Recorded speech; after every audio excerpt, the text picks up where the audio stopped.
त्रिपुरा के पहाड़ी अंचल में दो सुंदर बहनें रहती थीं। उनके बालपन में ही उनकी माता का स्वर्गवास हो गया। उनके पिता अचायक पुरोहित थे। उन्होंने पत्नी की मृत्यु के पश्चात दूसरा विवाह नहीं किया।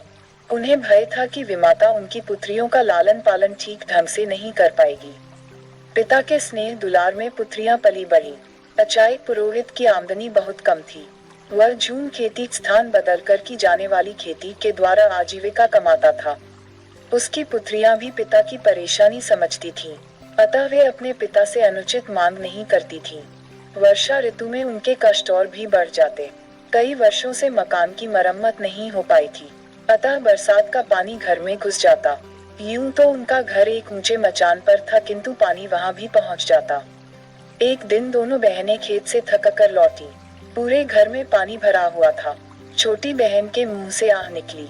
वह तड़प कर बोली, दीदी अब हम क्या करें?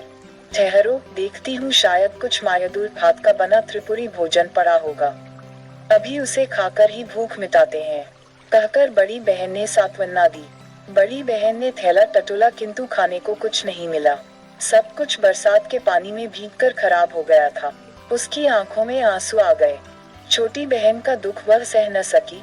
उसने प्रतिज्ञा की कि मैं उसी को अपना पति मानूंगी जो मेरे घर को संवार देगा। जिस तरह सबके कष्ट दूर होते हैं, उसी तरह वह दुख भरी रात्रि भी बीत गई। अगले दिन जब दोनों बहनें घर लौटी तो घर की काया पलट देखकर दम रह गईं। सारे घर की मरम्मत की गई थी तथा खाने पीने का सारा सामान भी मौजूद था। इतने खाद्य पदार्थ उन्होंने पहले कभी नहीं देखे थे। अचाई ने भी घर का परिवर्तन देखा तो उत्साह के साथ बोला, हो, यह तो वनदेवी की कृपा है। उससे तुम लोगों का कष्ट नहीं देखा गया, इसलिए उसने हमारी सहायता की है। पिता तो भरपेट खाकर सो गए, किंतु बड़ी बहन उनके अनुमान से संतुष्ट न थी। वह चांदनी रात में बाहर आकर खड़ी हो गई। तभी उसकी नजर एक विशालकाय अजगर पर पड़ी। वह अजगर उनके घर से निकलकर जा रहा था। बड़ी बहन ने उसी क्षण निर्णय ले लिया कि वह अजगर को ही अपना पति मानेगी। उसे पूरा विश्वास था कि उनके घर की दशा संवारने में अजगर का ही हाथ है। छोटी बहन के लाख समझाने पर भी वह अकेले खाना खाने नहीं बैठी। तब हारकर छोटी बहन ने अपने जीजा जी को पुकारा, कुमुई कुमुई, माइटा नानी फायदे दो। जीजा जी, खाना खाने आइए। यह आवाज सुनते ही अजगर घर में आ पहुंचा। दोनों बहनें उसके विशाल स्वरूप से घबरा गईं, किंतु वह शांति से भोजन करके लौट गया। यह क्रम काफी समय तक चलता रहा। एक दिन अचायक पुरोहित को पता चला तो वह आग बबूला हो उठा। उसकी सुंदरी पुत्री एक अजगर को पति माने, यह उसे स्वीकार न था। जब बड़ी बेटी खेत पर गई तो उसने छोटी बेटी से कहा, तुम रोज की तरह जीजाजी को पुकारो। छोटी ने समझा कि शायद उससे मिलना चाहते हैं। उसने फिर हाँक लगाई, कुमुई कुमुई, माइटा नानी फायदे दो।